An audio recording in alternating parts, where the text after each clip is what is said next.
इच्छा, आशा, अपेक्षा, आकांक्षा, यही सब मानव समाज के चालक होते नहीं। यदि कोई आपसे पूछे कि आप कौन, तो आपका उत्तर क्या होगा? विचार कीजिए।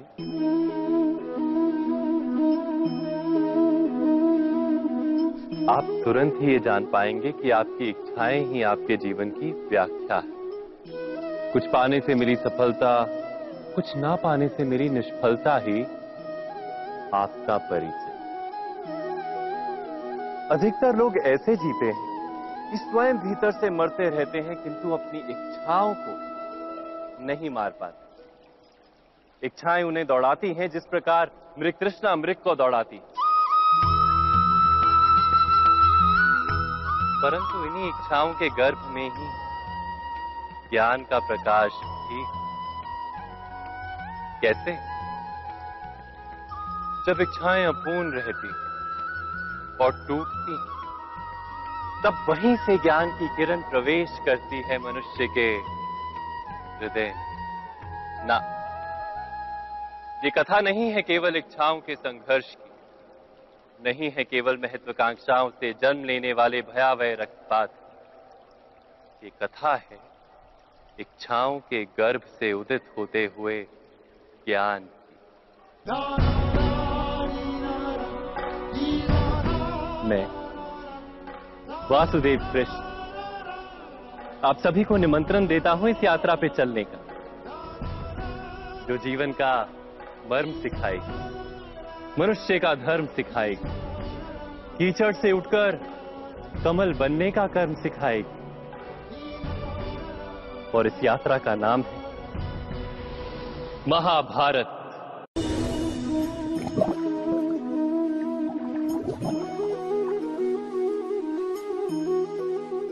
इस संसार में आने वाला प्रत्येक बालक संपूर्णतः संस्कार रहित होता है। उसके अंतर पर ना किसी अच्छे संस्कार के चिन्ह अंकित होते हैं, ना ही बुरे संस्कार के। अर्थात जन्म से बालक में ना कोई गुण होता है और ना ही कोई दोष। तो ये दोष अथवा गुण किस प्रकार प्राप्त होते हैं? क्या हमने कभी विचार किया है? जो बात माता पिता के मुख से निरंतर सुनी जाती है, वही बात उनकी संतानों के हृदय का संस्कार बनती है। जैसे किसी गांव में नदी तट तक एक पगडंडी बन जाती है केवल उस मार्ग पर बार बार चलने के कारण। अर्थात माता पिता के हृदय की इच्छाएं उनकी संतानों के हृदय का दोष अथवा गुण बनकर जन्म लेती हैं। क्या ये सत्य नहीं? पर फिर भी जब उनकी संतानों में कोई दोष दिखाई देता है, तो माता पिता आश्चर्य और दुख से भर जाते। माता पिता का हृदय ये प्रश्न करता है कि उनकी संतानों में ये कुसंस्कार आए कहां से। सत्य तो यही है कि माता पिता अपनी संतानों को अनजाने में ही कुसंस्कार के बीज दे देते हैं, जो उनके संतानों की हृदय भूमि पर कुसंस्कार का वृक्ष बनकर उगता है। अर्थात अपनी संतानों को सुसंस्कारी और धर्ममय बनाने की आशा रखने वाले प्रत्येक माता पिता को प्रथम अपने हृदय की इच्छाओं पर अंकुश रखना क्या अनिवार्य नहीं?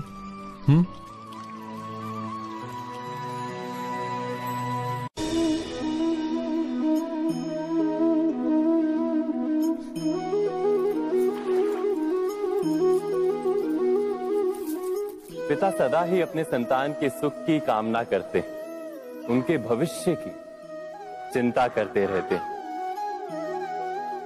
इसी कारणवश सदा ही अपने संतानों के भविष्य का मार्ग स्वयं निश्चित करने का प्रयत्न करते रहते हैं।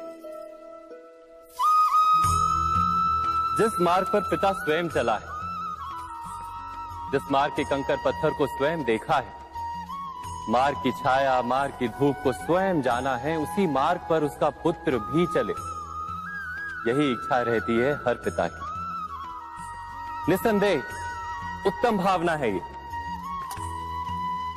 किंतु 3 प्रश्नों के ऊपर विचार करना हम भूल ही जाते हैं। कौन से प्रश्न? प्रथम प्रश्न, क्या समय के साथ प्रत्येक मार्ग बदल नहीं जाते? क्या समय सदा ही नई चुनौतियों को लेकर नहीं आता? तो फिर बीते हुए समय के अनुभव नई पीढ़ी को किस प्रकार लाभ दे सकते हैं? दूसरा प्रश्न, क्या प्रत्येक संतान अपने माता पिता की छवि होता है? हाँ, संतानों को संस्कार तो अवश्य माता पिता देते हैं, किंतु भीतर की क्षमता तो ईश्वर देते हैं। तो जिस मार्ग पर पिता को सफलता मिली है, विश्वास है कि उसी मार्ग पर उसकी संतानों को भी सफलता और सुख प्राप्त होगा। तीसरा प्रश्न, क्या जीवन के संघर्ष और चुनौतियां लाभकारी नहीं होती? क्या प्रत्येक नया प्रश्न एक नए उत्तर का द्वार नहीं खोलता? तो फिर संतानों को नए नए प्रश्नों, संघर्षों और चुनौतियों से दूर रखना, ये उनके लिए लाभ करना कहलाएगा या हानि पहुंचाना? अर्थात जिस प्रकार संतान के भविष्य का निर्माण करने के बदले उसके चरित्र का निर्माण करना श्रेष्ठ है, वैसे ही संतानों के जीवन का मार्ग निश्चित करने के बदले उन्हें नए संघर्षों के साथ जूझने के लिए मनोबल व ज्ञान देना अधिक लाभदायक नहीं होगा? स्वयं विचार कीजिए।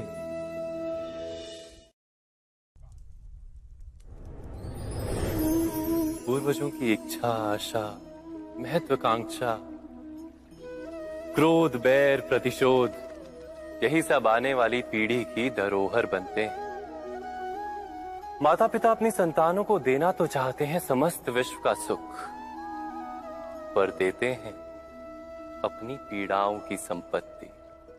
देना चाहते हैं अमृत, पर साथ ही साथ विष का घड़ा भी भर देते हैं। आप विचार कीजिए, आपने अपनी संतानों को क्या दिया आज तक? अवश्य प्रेम, ज्ञान, संपत्ति आदि दिए, पर क्या साथ ही साथ उनके मन को मैल से भर देने वाले पूर्व ग्रह नहीं दिए? अच्छे बुरे की पूर्व निर्धारित व्याख्याएं नहीं दी? व्यक्ति का व्यक्ति के साथ, समाजों का समाजों के साथ, राष्ट्र का राष्ट्र के साथ संघर्ष क्या इन्हीं पूर्व ग्रहों से निर्मित नहीं होते? हत्या, मृत्यु, रक्तपात क्या इन्हीं पूर्व ग्रहों से नहीं जन्मते?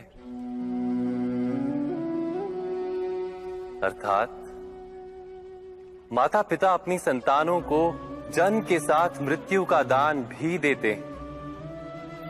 प्रेम के प्रकाश के साथ साथ घृणा का अंधकार भी देते हैं, और अंधकार मन का, हृदय का हो या वास्तविक हो, उससे केवल भय प्राप्त होता है, केवल भय। स्वयं विचार कीजिए।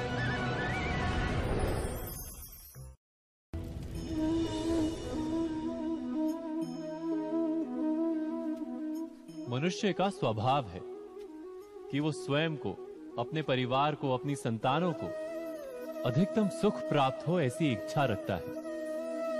इसी कारण से हम सदा श्रम और कष्ट से अंतर रखते हैं, विश्राम और सुविधाओं को बढ़ाने का प्रयास करते हैं। स्वयं अपने जीवन का विचार कीजिए, क्या ये सत्य नहीं कि हम अपनी संतानों के लिए सदा ही विश्राम और सुविधा का आयोजन करते हैं?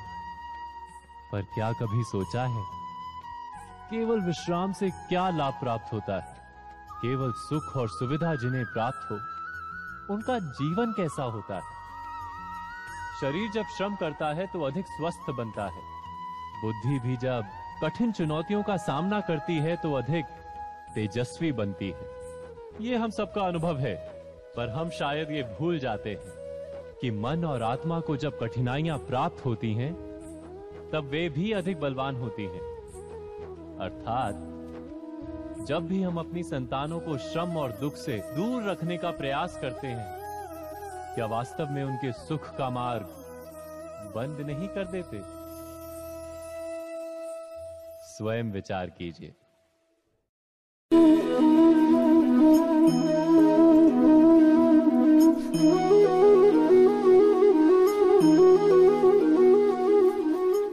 संतानों के भविष्य को सुख से भरने का प्रयत्न करना, यही हर माता पिता का प्रथम कर्तव्य होता है, जिन्हें आप इस संसार में लाएं और जिनके कर्मों से ये जगत आपका भी परिचय पाएगा भविष्य में। उनके भविष्य के सुख की योजना करने से अधिक महत्व और हो भी क्या सकता है। किंतु सुख और सुरक्षा, क्या ये मनुष्य के कर्मों से प्राप्त नहीं होते?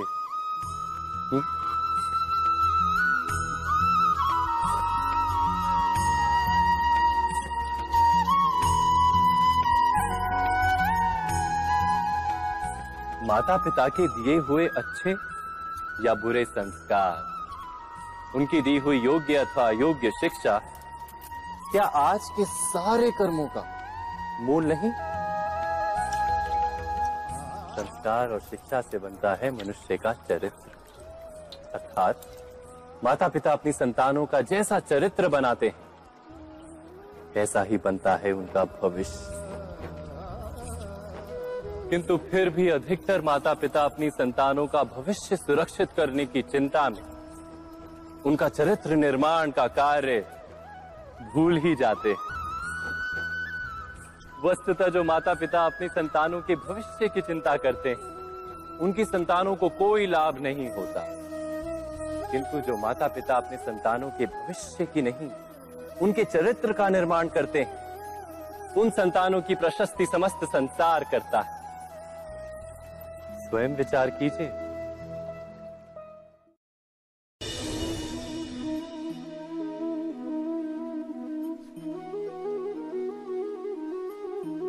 एक ही गुरु के पास शिक्षा प्राप्त करने वाले सारे शिष्य एक समान विद्या प्राप्त नहीं कर पाते। सारे शिष्य गुरु की बातें सुनते हुए अवश्य दिखाई देते हैं, उनकी पूजा करते हुए दिखाई देते हैं, किंतु एक समान विद्या प्राप्त नहीं कर पाते। क्या कभी विचार किया है ऐसा क्यों होता है? सत्य तो यह है कि विद्या प्राप्त ना कर पाने वाले शिष्य समर्पण का दिखावा तो करते हैं, किंतु समर्पण का वास्तविक अर्थ नहीं समझ पाते। गुरु के चरणों में फूल चढ़ाने से अथवा गुरु का आदेश मानने मात्र से क्या समर्पण सिद्ध होता है? नहीं। समर्पण का वास्तविक अर्थ है जब गुरु के प्रति मन में कोई संदेह ना रहे, गुरु के मुख से आदेश निकले उससे पूर्व शिष्य उस कार्य को पूरा कर दे। गुरु के विचारों के साथ शिष्य के विचार एक हो जाए।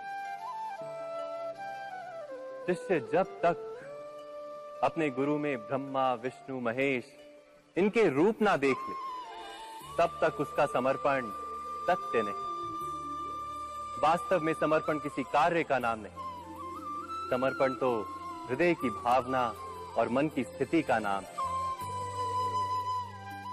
अर्थात हमारे अज्ञान में क्या दोष केवल हमारे मन का नहीं? स्वयं विचार कीजिए।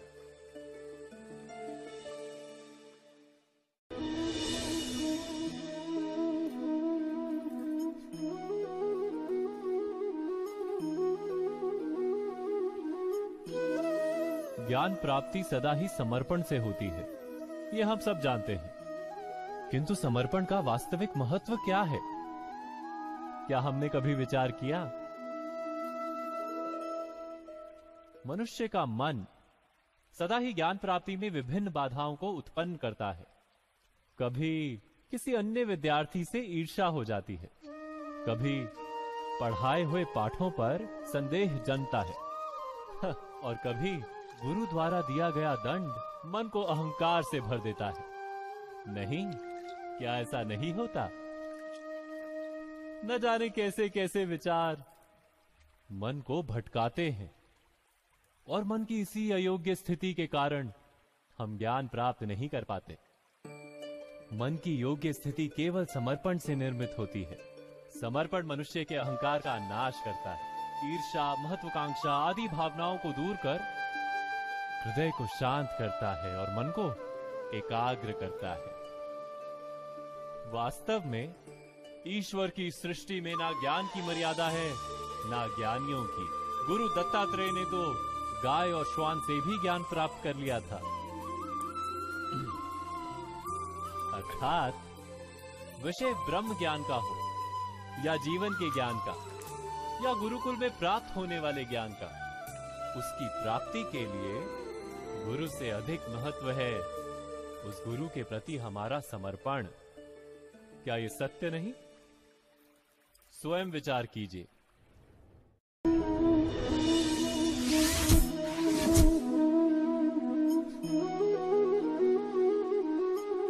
श्रेष्ठता का क्या अर्थ है?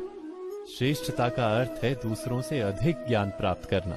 अर्थात मूल्य इस बात का नहीं कि स्वयं कितना ज्ञान प्राप्त किया, मूल्य इस बात का है कि प्राप्त किया हुआ ज्ञान अन्य लोगों से कितना अधिक है। अर्थात श्रेष्ठता की इच्छा ज्ञान प्राप्ति को भी एक स्पर्धा बना देती है। और स्पर्धा में विजय अंतिम कब होती है?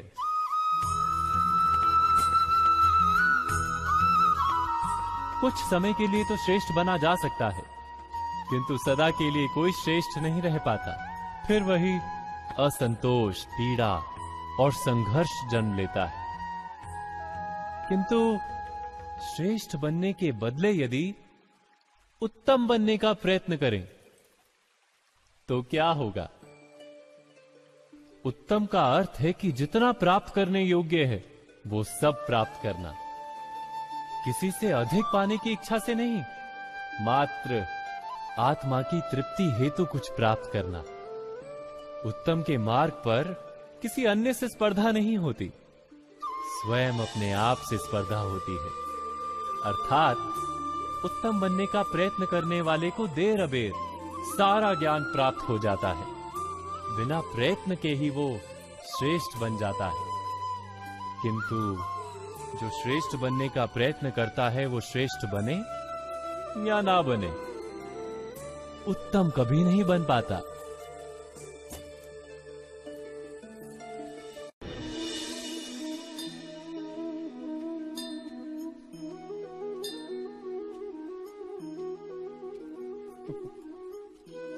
जब जब मनुष्य के सामने कोई विकट स्थिति आती है तो मनुष्य ईश्वर से प्रार्थना करता है, ईश्वर के समक्ष याचना करता है कि वो स्थिति से उभरे।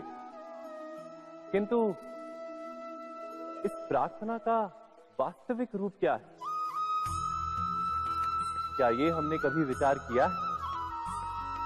प्रार्थना का अर्थ है अपनी सारी आशंकाएं, सारी चिंताएं, सारे संकल्प विकल्प, अपनी सारी योजनाएं ईश्वर के चरणों पर रख देना। अर्थात अपने कर्म का फल क्या होगा इसकी चिंता ना करके धर्म के अनुरूप कर्म करना, ईश्वर की योजना को अपनी नियति मानना, यही प्रार्थना है ना। किंतु ईश्वर की योजना को समझ पाना क्या संभव है? वो योजना तो हमारे कार्यों के परिणाम के रूप में प्रकट होती है सदा ही, किंतु यदि कोई कर्मों का ही त्याग कर दे, क्या वो प्रार्थना है?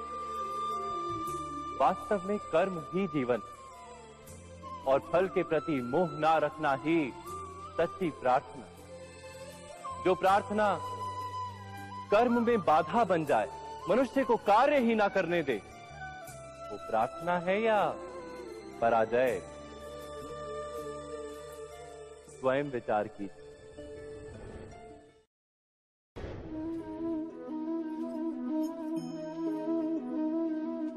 मनुष्य के जीवन का चालक है भय। मनुष्य सदा ही भय का कारण ढूंढ लेता है। जीवन में जिन मार्गों का हम चुनाव करते हैं, वो चुनाव भी हम भय के कारण ही लेते हैं। किंतु क्या ये भय वास्तविक होता है? विचार कीजिए।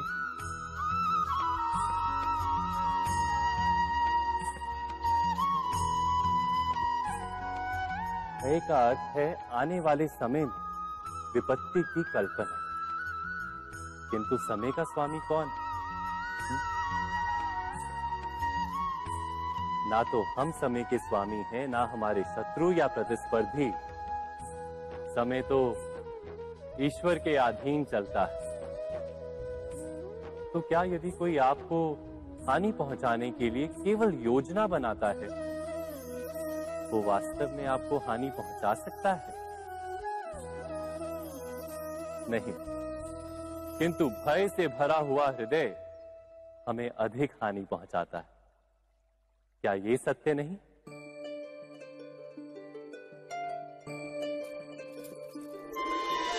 विपत्ति के समय भयभीत हृदय अयोग्य निर्णय करता है और विपत्ति को अधिक पीड़ादायक बनाता है। किंतु विश्वास से भरा हृदय विपत्ति के समय को भी सरलता से पार कर जाता है। अर्थात जिस कारण से मनुष्य हृदय में भय को स्थान देता है, भय ठीक उससे विपरीत कार्य करता है। क्या ये सत्य नहीं? स्वयं विचार कीजिए।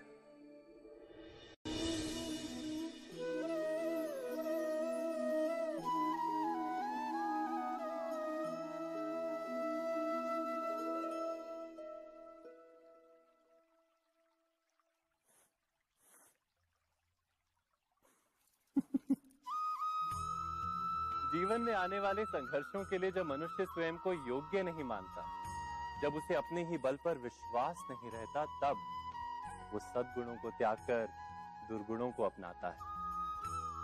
वस्तुतः मनुष्य के जीवन में दुर्जनता जन्म ही तब लेती है जब उसके अंतर में आत्मविश्वास नहीं होता। आत्मविश्वास ही अच्छाई को धारण करता है।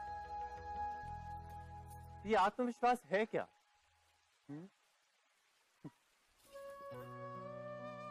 जब मनुष्य ये मानता है कि जीवन का संघर्ष उसे दुर्बल बनाता है, तो उसे अपने ऊपर विश्वास नहीं रहता। वो संघर्ष के पार जाने के बदले संघर्ष से छूटने के उपाय ढूंढने लगता है। किंतु जब वो ये समझता है कि ये संघर्ष उसे अधिक शक्तिशाली बनाते हैं, ठीक जैसे व्यायाम करने से देह की शक्ति बढ़ती, तो प्रत्येक संघर्ष के साथ उसका उत्साह बढ़ता है। अर्थात आत्मविश्वास और कुछ भी नहीं, मन की स्थिति, जीवन को देखने का दृष्टिकोण मात्र है। और जीवन का दृष्टिकोण तो मनुष्य के अपने वश में होता है। स्वयं विचार कीजिए।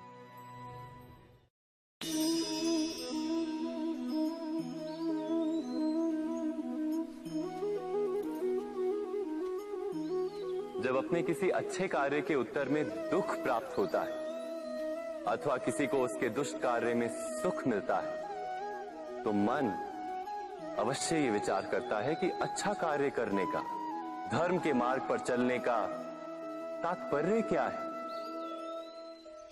पर दुष्ट आत्मा को क्या प्राप्त होता है ये भी देखिए। दुष्टता करने वाला हृदय सदा चंचल रहता है, अकुलाता रहता है। मन में सदा नए नए संघर्ष उत्पन्न होते हैं। अविश्वास उसे जीवन भर दौड़ाता है। क्या ये सुख? जबकि धर्म पे चलने वाला, अच्छा कार्य करने वाला, सच्चरित्र व्यक्ति का हृदय शांत रहता है। परिस्थितियां उसके जीवन के सुख में बाधा नहीं बनती। समाज में सम्मान और मन में संतोष रहता है सदा।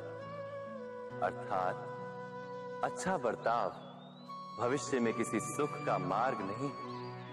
अच्छा बर्ताव स्वयं सुख, अथवा बुरा बर्ताव भविष्य में किसी दुख का मार्ग नहीं। अधर्म उसी क्षण दुख उत्पन्न करता है। धर्म से सुख नहीं, धर्म स्वयं सुख।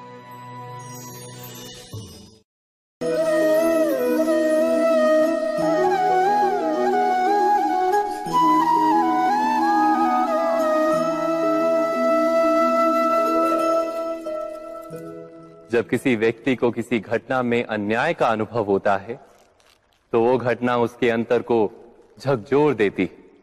समस्त जगत उसे अपना शत्रु प्रतीत होता है। अन्याय लगने वाली घटना जितनी बड़ी होती है, मनुष्य का हृदय भी उतना ही अधिक विरोध करता है। उस घटना के उत्तर में वो न्याय मांगता है, और ये योग्य भी है। वास्तव में समाज में किसी भी प्रकार का अन्याय व्यक्ति की आस्था और विश्वास का नाश है। किंतु ये न्याय क्या है? न्याय का अर्थ क्या है? अन्याय करने वाले को अपने कार्य पर पश्चाताप हो और अन्याय भुगतने वाले के मन में फिर से विश्वास जगे समाज के प्रति। इतना ही अर्थ है ना न्याय का।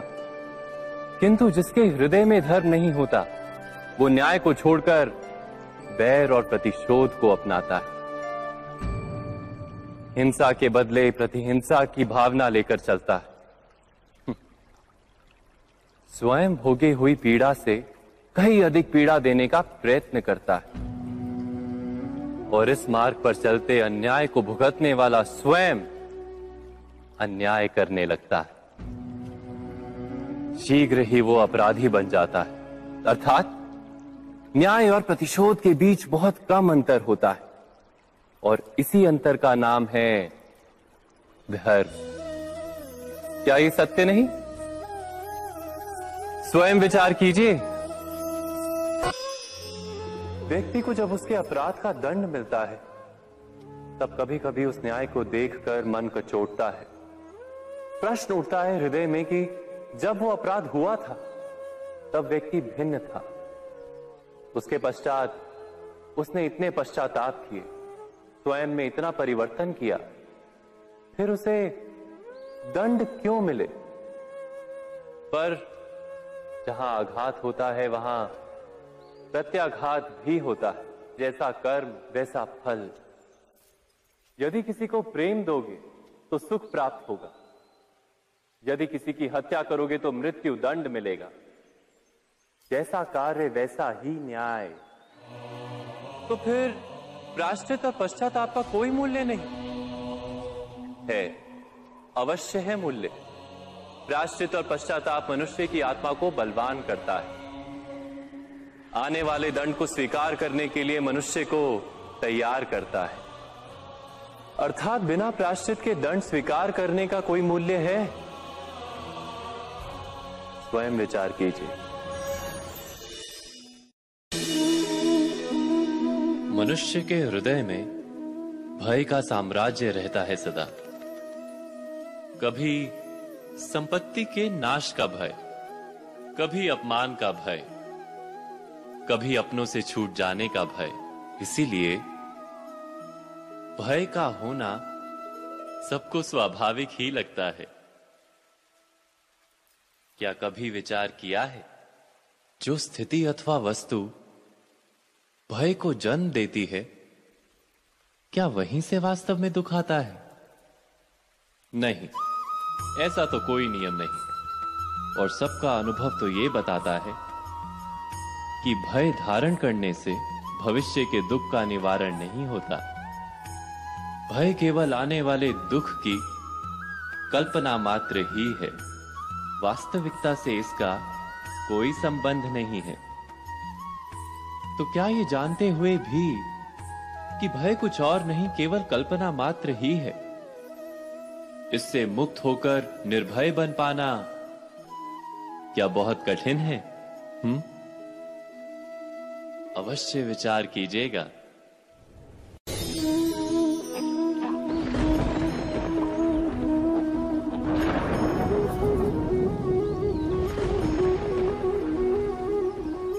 सपनों और पूर्वाभासों के आधार पर हम भविष्य के सुख दुख की कल्पना करते हैं।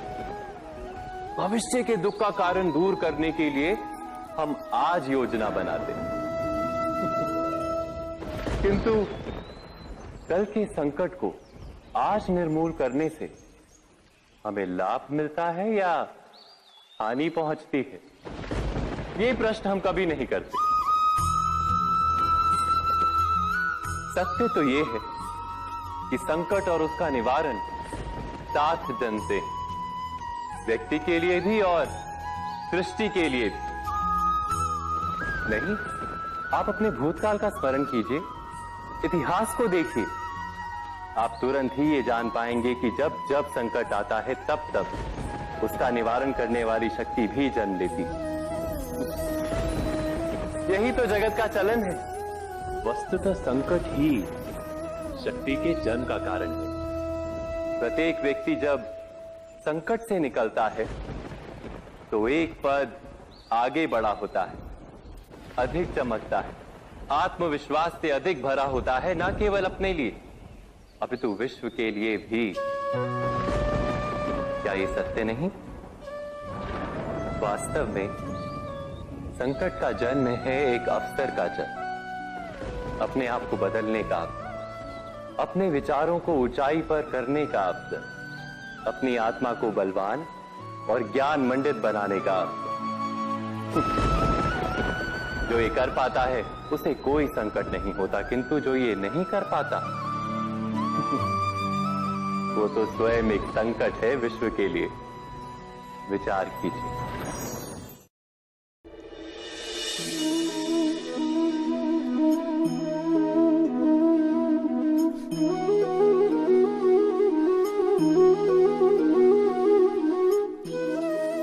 जीवन का हर क्षण निर्णय का क्षण होता है। प्रत्येक पद पर दूसरे पद के विषय में कोई निर्णय करना ही पड़ता है, और निर्णय अपना प्रभाव छोड़ जाता है।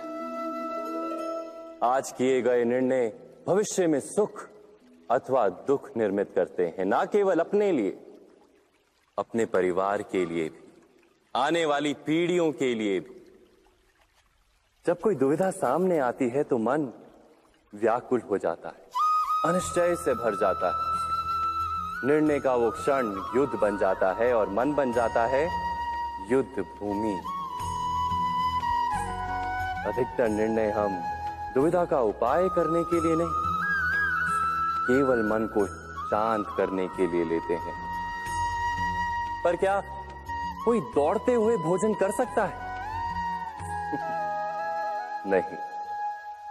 तो क्या युद्ध से जूझता हुआ मन कोई योग्य निर्णय ले पाएगा? वास्तव में शांत मन से जब कोई निर्णय करता है तो अपने लिए सुखद भविष्य बनाता है, किंतु अपने मन को शांत करने के लिए जब कोई निर्णय करता है तो वो व्यक्ति भविष्य में अपने लिए कांटों भरा वृक्ष लगाता है। स्वयं विचार कीजिएगा।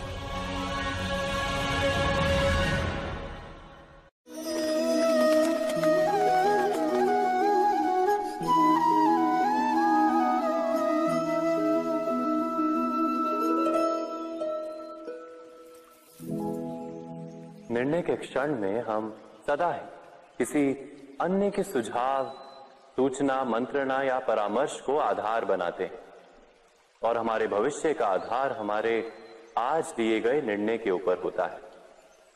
तो क्या हमारा भविष्य किसी अन्य के परामर्श, किसी अन्य के सुझाव का फल है?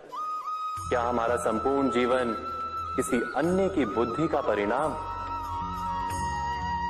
क्या हमने कभी विचार किया है? सबका अनुभव है कि भिन्न भिन्न लोग एक ही स्थिति में भिन्न भिन्न परामर्श देते हैं। मंदिर में खड़ा भक्त कहता है कि दान करना चाहिए, और चोर कहता है यदि अवसर मिले तो इस मूर्ति के श्रृंगार चुरा। धर्म से भरा हृदय धर्ममय सुझाव देता है, और अधर्म से भरा हृदय अधर्म का परामर्श देता है। धर्ममय सुझाव का स्वीकार ही मनुष्य को सुख की ओर ले जाता है, किंतु ऐसे परामर्श का स्वीकार करना तभी संभव होता है जब हृदय में धर्म हो। अर्थात किसी का सुझाव अथवा परामर्श स्वीकार करने से पूर्व स्वयं अपने हृदय में धर्म को स्थापित करना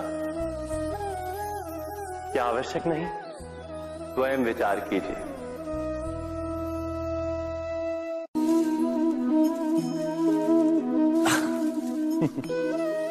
मनुष्य के सारे संबंधों का आधार है अपेक्षा। पति कैसा हो जो मेरा जीवन सुख और सुविधा से भर दे? पत्नी कैसी हो जो सदैव मेरे प्रति समर्पित रहे? संतान कैसी हो जो मेरी सेवा करे, मेरा आदेश माने?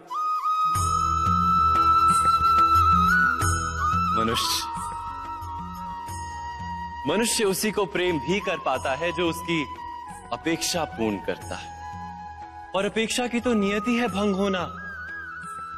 कैसे? क्योंकि अपेक्षा मनुष्य के मस्तिष्क में जन्म लेती है। कोई अन्य व्यक्ति उसकी अपेक्षाओं के बारे में जान ही नहीं पाता। पूर्ण करने की प्रामाणिक इच्छा हो तब भी कोई मनुष्य किसी की अपेक्षाओं को पूर्ण नहीं कर पाता। और वहां से जन्म लेता है संघर्ष।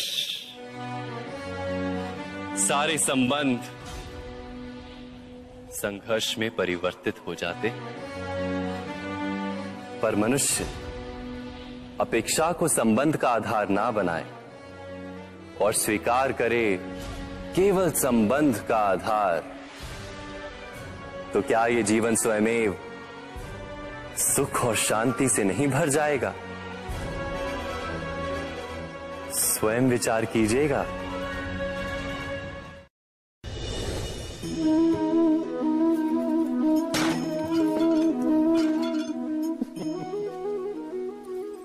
कभी कभी कोई घटना मनुष्य के जीवन की सारी योजनाओं को तोड़ देती और मनुष्य उस आघात को अपने जीवन का केंद्र मान लेता। पर क्या भविष्य मनुष्य की योजनाओं के आधार पर निर्मित होते हैं? नहीं। जिस प्रकार किसी ऊंचे पर्वत पर सर्वप्रथम चढ़ने वाला उस पर्वत की तलाई में बैठकर जो योजना बनाता है, क्या वही योजना उसे उस पर्वत की चोटी तक पहुंचाती है? नहीं। वास्तव में वो जैसे जैसे ऊपर चढ़ता है वैसे वैसे उसे नई नई चुनौतियां, नई नई विडंबनाएं, नए नए अवरोध मिलते हैं। प्रत्येक पद पर वो अपने अगले पद का निर्णय करता है। प्रत्येक पद पर उसे अपनी योजनाओं को बदलना पड़ता है। कहीं पुरानी योजना उसे खाई में ना ढकेल दे। वो पर्वत को अपने योग्य नहीं बना पाता, केवल स्वयं को पर्वत के योग्य बना सकता है। क्या जीवन के साथ भी ऐसा ही नहीं? जब मनुष्य जीवन में किसी एक चुनौती को, एक अवरोध को अपने जीवन का केंद्र मान लेता है, अपने जीवन की गति को ही रोक देता है, तो वो अपने जीवन में सफल नहीं बन पाता और ना ही सुख और शांति प्राप्त कर पाता।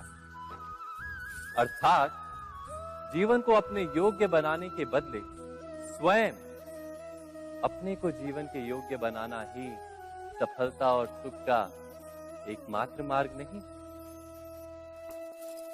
स्वयं विचार कीजिए।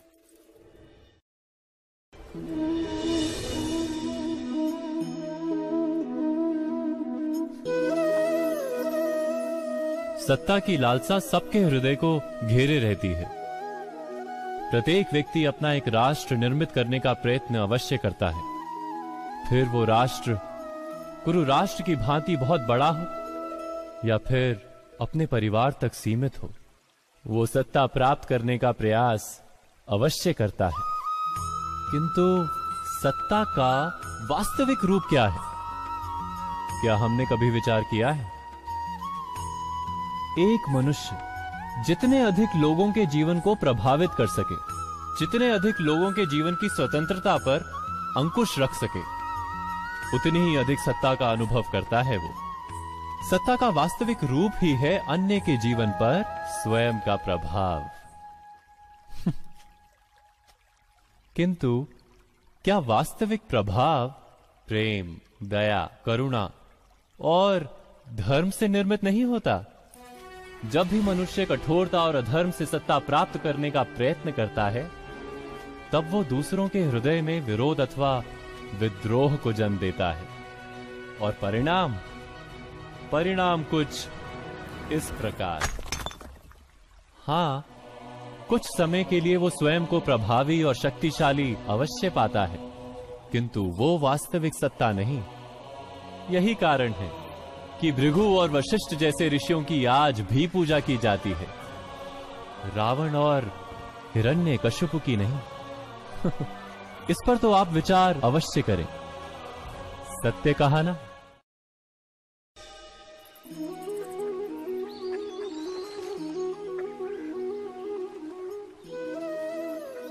समय के आरंभ से ही मनुष्य को एक प्रश्न सदा पीड़ा देता है कि वो अपने संबंधों में अधिकतम सुख और कम से कम दुख किस प्रकार प्राप्त कर सकता है। क्या आपके सारे संबंधों ने आपको संपूर्ण संतोष दिया है? विचार कीजिए। हमारा जीवन संबंधों पर आधारित है, हमारी सुरक्षा संबंधों पर आधारित है। इसी कारण हमारे जीवन के सारे सुखों का आधार भी संबंध है। किंतु फिर भी हमें संबंधों में ही अधिकतर दुख क्यों प्राप्त होते हैं? सदा ही संघर्ष भी संबंधों से ही उत्पन्न क्यों हो जाते हैं? कभी विचार किया है? जब कोई व्यक्ति किसी अन्य व्यक्ति के विचार अथवा कार्य को स्वीकार नहीं करता, उसमें परिवर्तन करने का प्रयत्न करता है, तो संघर्ष जन्म लेता है। अर्थात जितना अधिक अस्वीकार उतना ही अधिक संघर्ष, और जितना अधिक स्वीकार उतना ही अधिक सुख। क्या ये वास्तविकता नहीं? यदि मनुष्य स्वयं अपनी अपेक्षाओं पर अंकुश रखे, अपने विचारों को परखे, किसी अन्य व्यक्ति में परिवर्तन करने का प्रयत्न ना कर स्वयं अपने भीतर परिवर्तन करने का प्रयास करे, तो क्या संबंधों में संतोष प्राप्त करना इतना कठिन? अर्थात क्या स्वीकार ही संबंध का वास्तविक अर्थ नहीं? स्वयं विचार कीजिए। दो व्यक्ति जब निकट आते हैं तो एक दूसरे के लिए सीमाएं और मर्यादाएं निर्मित करने का प्रयत्न अवश्य करते हैं। हम यदि सारे संबंधों पर विचार करें तो देखेंगे कि इन सारे संबंधों का आधार यही सीमाएं हैं जो हम दूसरों के लिए निर्मित करते हैं। और यदि अनजाने में भी कोई अन्य व्यक्ति इन सीमाओं को तोड़ता है तो उसी क्षण हमारा हृदय क्रोध से भर जाता है। इन सीमाओं का वास्तविक रूप क्या है? क्या हमने कभी विचार किया? सीमाओं के द्वारा हम दूसरे व्यक्ति को निर्णय करने की अनुमति नहीं देते, अपना निर्णय उस व्यक्ति पर थोपते हैं, अर्थात किसी की स्वतंत्रता का अस्वीकार करते हैं हम। और जब स्वतंत्रता का अस्वीकार किया जाता है तो उसका हृदय दुख से भर जाता है, और जब वो सीमाओं को तोड़ता है तो हमारा हृदय क्रोध से भर जाता है। क्या ऐसा नहीं होता?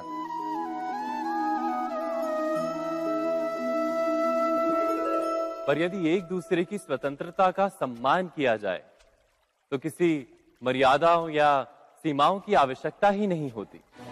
अर्थात जिस प्रकार स्वीकार किसी संबंध का देह है, क्या वैसे ही स्वतंत्रता किसी संबंध की आत्मा नहीं? स्वयं विचार कीजिए।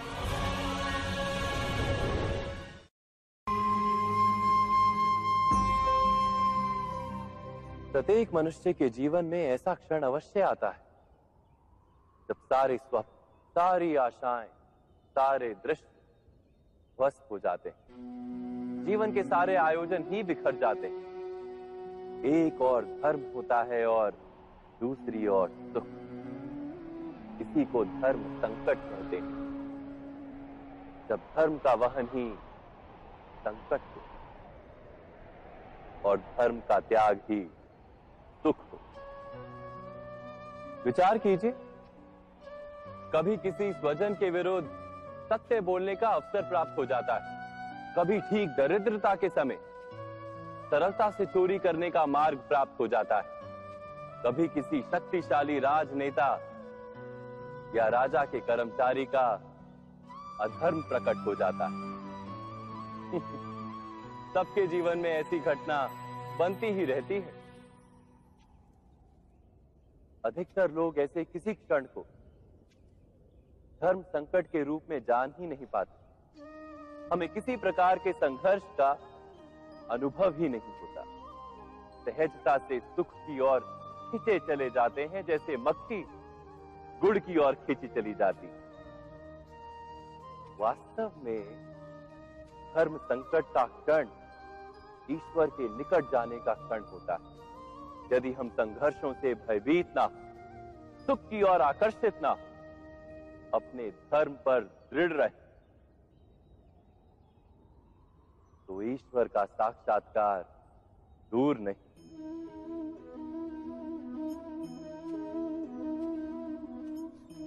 पवन से युद्ध करने वाला पत्ता यदि पेड़ से गिरता है तो भी आकाश की ओर उठता है।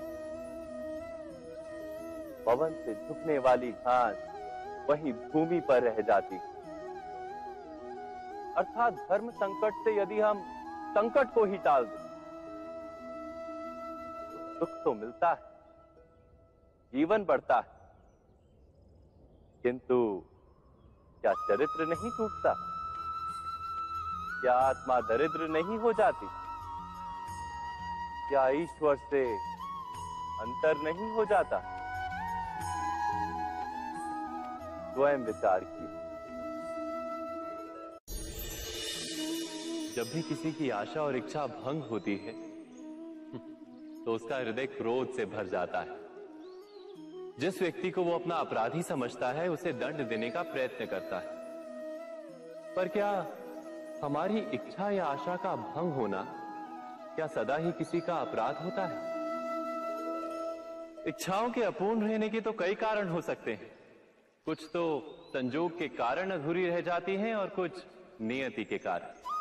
और कभी कभी इच्छाओं का स्वरूप ही ऐसा होता है कि वो पूर्ण नहीं हो पाती। बिना परिस्थिति पर विचार किए किसी को अपराधी मान लेना न्याय नहीं, प्रतिशोध है। न्याय का आधार तो दया है, करुणा है, और प्रतिशोध का आधार क्रोध, अहंकार। अर्थात हृदय में करुणा धारण किए बिना किसी के अपराध के विषय में विचार करना, किसी को दंड देना, क्या अपने आप में ही अन्याय नहीं? स्वयं विचार कीजिए।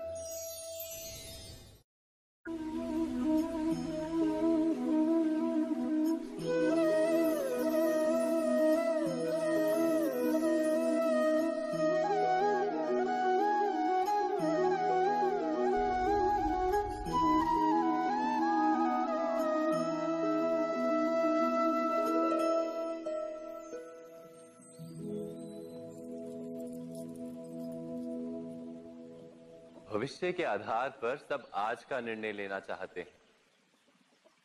भविष्य में सुख मिले, भविष्य सुरक्षित हो, ऐसे निर्णय आज लेने का प्रयत्न रहता है सबका। आप अपने जीवन को देखिए। क्या आपके अधिकतर निर्णय के पीछे भविष्य का विचार नहीं होता? और हो भी क्यों ना। अपने जीवन को सरल और सुखमय बनाने का प्रयत्न करने का अधिकार सबका है। पर भविष्य तो कोई नहीं जानता, केवल कल्पना ही की जा सकती है। तो जीवन के सारे महत्वपूर्ण निर्णय कल्पनाओं के आधार पर ही करते हैं हम। क्या निर्णय करने का कोई तीसरा मार्ग हो सकता है? विचार कीजिए। सारे सुखों का आधार धर्म है और वो धर्म मनुष्य के हृदय में बसता है। तो प्रत्येक निर्णय से पूर्व स्वयं अपने हृदय से ये प्रश्न अवश्य पूछ लेना कि ये निर्णय स्वार्थ से जन्मा है या धर्म से। क्या इतना पर्याप्त नहीं? भविष्य के बदले धर्म का विचार करने से क्या भविष्य अधिक सुखपूर्ण नहीं होगा? स्वयं विचार कीजिए।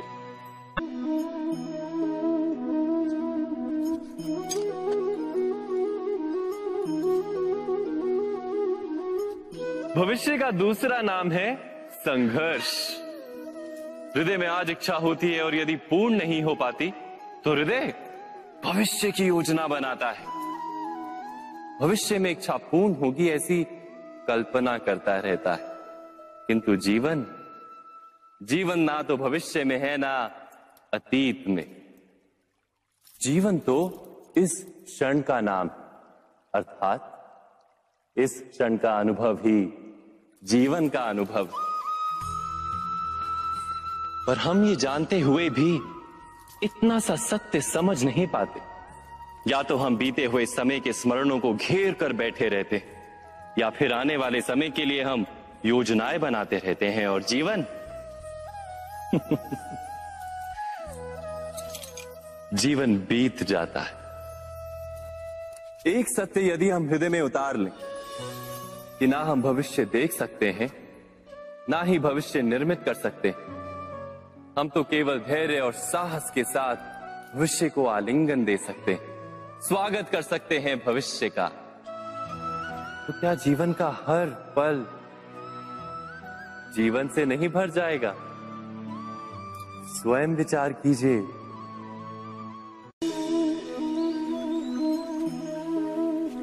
सबके जीवन में ऐसा प्रसंग अवश्य आता है कि सत्य कहने का निश्चय होता है हृदय में, किंतु मुख से सत्य निकल नहीं पाता। कोई भय मन को घेर लेता है। किसी घटना अथवा प्रसंग के बारे में बात करना, या फिर स्वयं से कोई भूल हो जाए उसके बारे में कुछ बोलना, क्या ये सत्य है? नहीं, ये तो केवल तथ्य है। अर्थात जैसा हुआ था वैसा केवल बोल देना सामान्य सी बात। किंतु कभी कभी उस तथ्य को बोलते हुए भी भय लगता है। कदाचित किसी दूसरे की भावनाओं का विचार आता है मन, दूसरे को दुख होगा ये भय भी शब्दों को रोकता है। तो ये सत्य क्या है? क्या हमने कभी विचार किया है? जब भय रहते हुए भी कोई तथ्य बोलता है तो वो सत्य कहलाता है। वास्तव में सत्य कुछ और नहीं, केवल निर्भयता का दूसरा नाम है। और निर्भय होने का कोई समय नहीं होता, क्योंकि निर्भयता आत्मा का स्वभाव है। अर्थात क्या प्रत्येक क्षण सत्य बोलने का क्षण नहीं होता?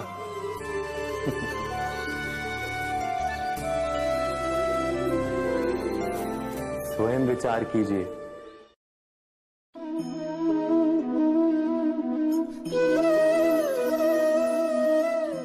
परंपरा में धर्म बसता है और परंपराएं ही धर्म को संभालने का कार्य करती हैं, ये सत्य है। पर क्या केवल परंपरा ही धर्म है? विचार कीजिए। सत्य तो यह है कि जिस प्रकार पाषाण में शिल्प होता है, उसी प्रकार परंपरा में धर्म होता है। इस पत्थर में शिल्प है, ये पत्थर शिल्प नहीं। शिल्प को उजागर करने के लिए उसे तोड़ना पड़ता है, अनावश्यक भागों को दूर करना पड़ता है। ठीक उसी प्रकार परंपराओं में धर्म ढूंढना पड़ता है। जिस प्रकार इंद्र पूजा की परंपरा को तोड़कर गोवर्धन पूजा का धर्म ना ढूंढा जाता, तो यादवों को उनकी मुक्ति का मार्ग नहीं मिल पाता। अर्थात परंपरा को पूर्णता छोड़ देने वाला धर्म से वंचित रह जाता है, और परंपरा का अंध अनुकरण करने वाला भी धर्म को प्राप्त नहीं कर पाता। कहते हैं हंस के पास नीर क्षीर विवेक होता है। दूध में मिले पानी को छोड़कर केवल दूध ही ग्रहण करता है। तो क्या सच्चा धर्म प्राप्त करने के लिए हृदय में ज्ञान से जन्मा विवेक आवश्यक है? और ऐसे विवेक के बिना जिसे धर्म मान भी लिया जाए, जो वास्तव में धर्म ना भी हो, ऐसा भी तो हो सकता है।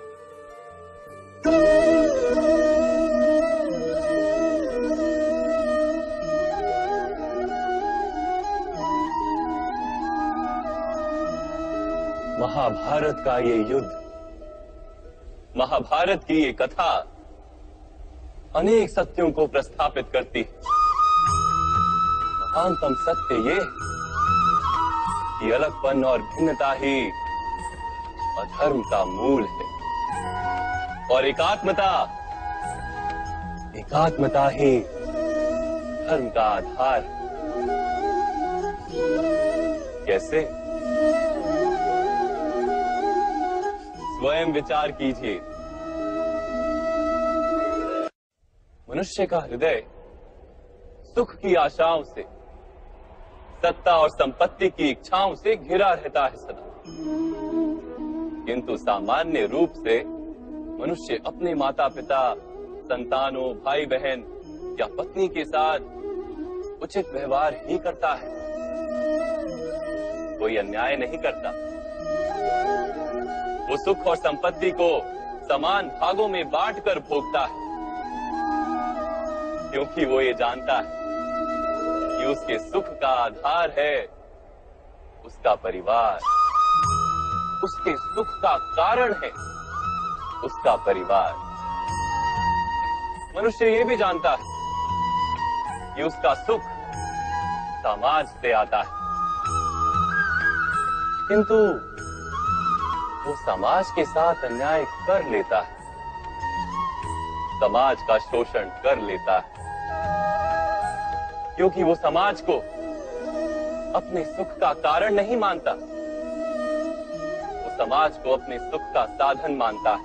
भेद है तो कारण और साधन में।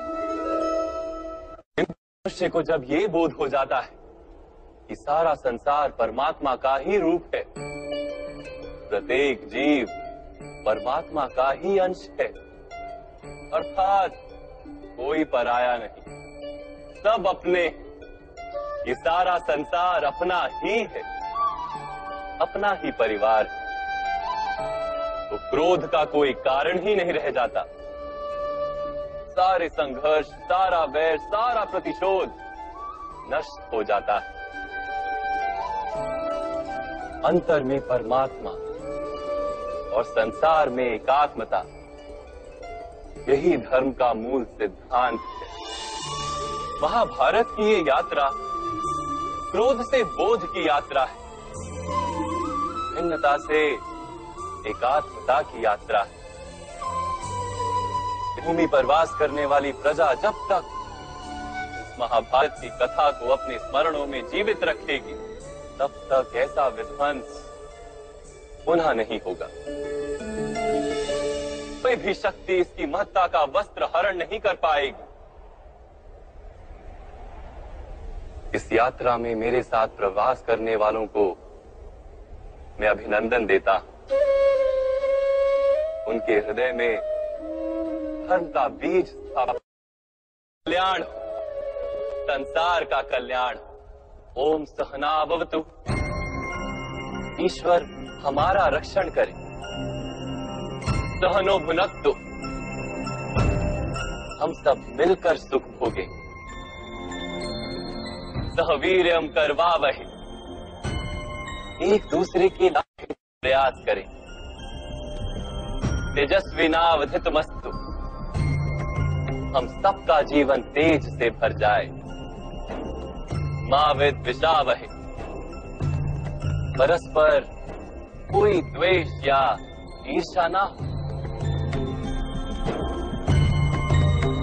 ओम शांति शांति शांति।